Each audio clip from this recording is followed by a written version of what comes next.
Ano na kaya sa tingin mo nangyari kina Gon at Killua? Kilala mo naman ang dalawang yon. Wala tayong dapat ipag-alala. Ang totoo, mas nag-aalala ko kay Netero. Ang mga yon.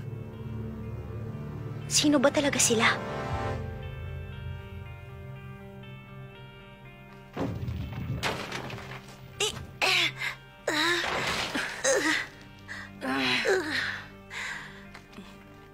Nauwi tayo sa 50th floor. Mukhang walang tao sa palapag na to. Bawal kayang pumunta rito ngayon dahil sa Battle Olympia? Uy, Gon.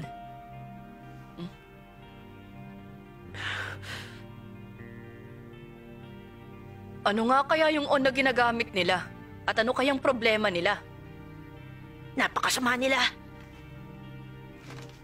Dahil sa ginawa nila kay Sushi at kay Ginoong Netero, hindi ko sila mapapatawad. Oo, ako rin. Ano ba talaga nangyayari dyan sa loob? Ito si Sugino, nag-uulat mula sa Heaven's Arena. Parami ng parami ang mga tauhan ng militar at armored vehicles na nagtitipon dito ngayon. Pero hanggang ngayon wala pang nakakaalam kung ano bang nangyayari sa loob.